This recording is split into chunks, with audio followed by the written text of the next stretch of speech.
My dear students, I welcome you to the last and part number 5 of the lesson Miss Brill. Just at that moment, a boy and girl came and sat down where the old couple had been. त्याच वेळी एक मुलगा आणि मुलगी आले आणि तिथे बसले जिथे ते म्हातार जोडपं बसलं होतं मिस ब्रिलच्या बाजूला. दे वर ब्युटिफुली ड्रेस्ड. खूप छान कपडे घालून होते ते. दे वर इन लव. ते प्रेमात होते एकमेकांच्या. The hero and heroine of course just arrived from his father's yacht.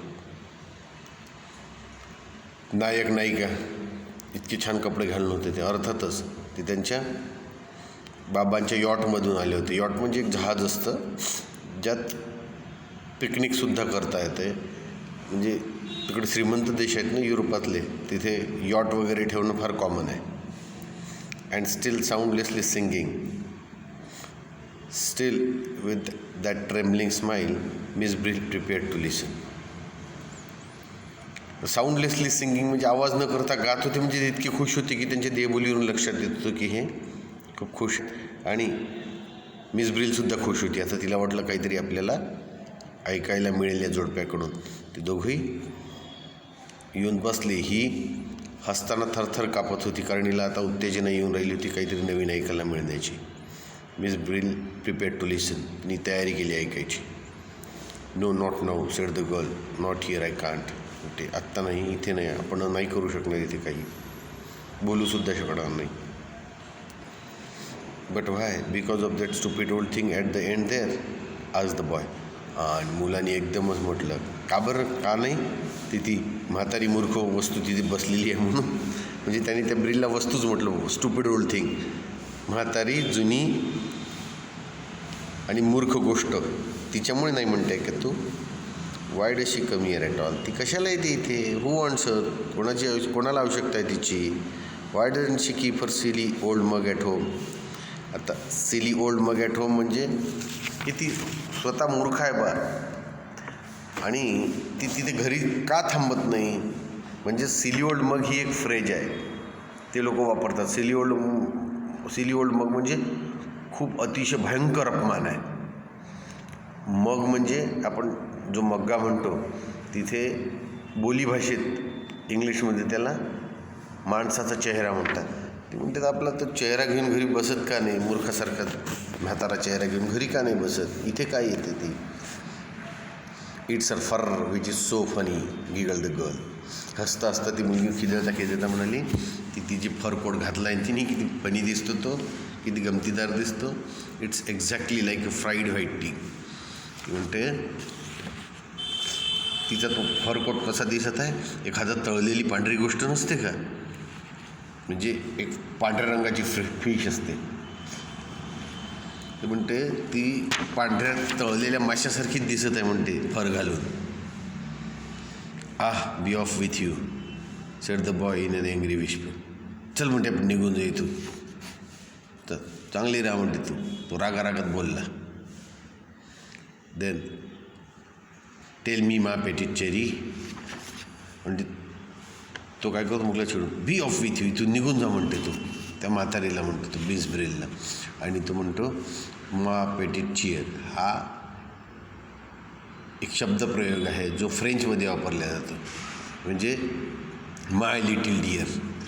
मा पेटीट चियर म्हणजे माय लिटिल डिअर. हां, माझ्या प्रिय लहान मुली, मला सांग आता तू.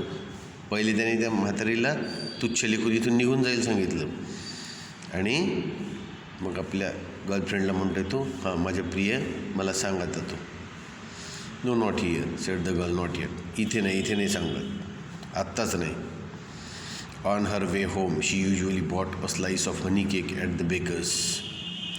ती घरी जाताना एक स्लाईस घेत असायची हनी केकचा, म्हणजे शहदापासून बनलेला एक छान गोड केक त्या बेकरकडून ती जाता जाता घेत असायची. It was her Sunday treat. तिची ती रविवारची पार्टी असायची. Sometimes there was an almond in her slice. कधी कधी तिच्या त्या स्लाईसमध्ये बदामसुद्धा यायचा. समटाईम्स नॉट, कधी बदाम येत नव्हता. It made a great difference. त्याने तिला खूप फरक पडायचा. बदामाला म्हणजे ती खुश व्हायची, चला मी लकी आहे बा. नाही याला तिला थोडं दुःख व्हायचं. If there was an almond, it was like carrying home a tiny present, a surprise, something that might very well not have been there.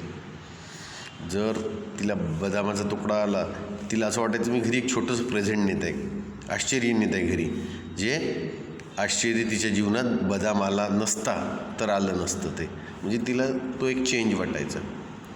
She hurried on the almond Sundays and stuck the match for the kettle in quite a dashing way. ती तो बदामाचा तुकडा घेऊन घाईघाईत रविवारी घरी जायची, प्रत्येक रविवारी, आणि मॅचेसची काडी पेटवायची आणि एकदम डॅशिंग पद्धतीने, खूप अभिमानास पद्धतीने, चला मला बदाम मिळाला आहे, आज माझं लक चांगलं आहे, तर केटली ती चहाची पेटवायची. But today she pass the baker's by, climbed the stairs, went into the little dark room, her room like a cupboard, and sat down on the red eider down.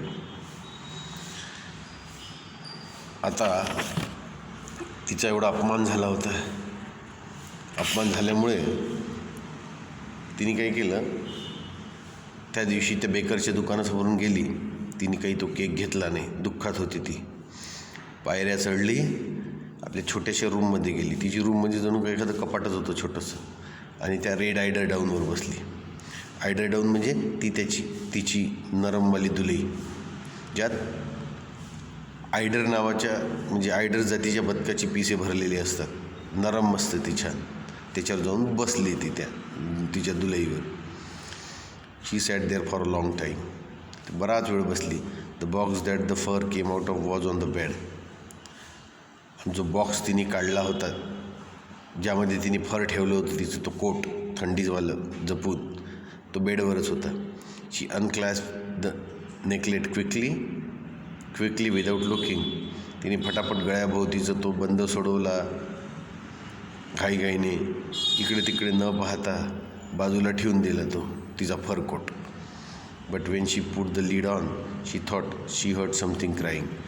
मग तिने तो कोट घेतला आणि तो कोट जसा तिने त्या डब्यात ठेवला आणि झाकण लावलं, तिच्या लक्षात आलं, तिला वाटायला लागलं की तिच्या आतमध्ये काहीतरी रडत आहे, आणि तिला फार दुःख व्हायला लागतं.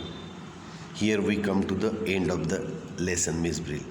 म्हणजे हा लेसन कुठे संपतो, ती जगात कोणालाच नको आहे, तिला बिचारीला जगाची उत्सुकता आहे, कुठे काय घडतं एकटी असल्यामुळे.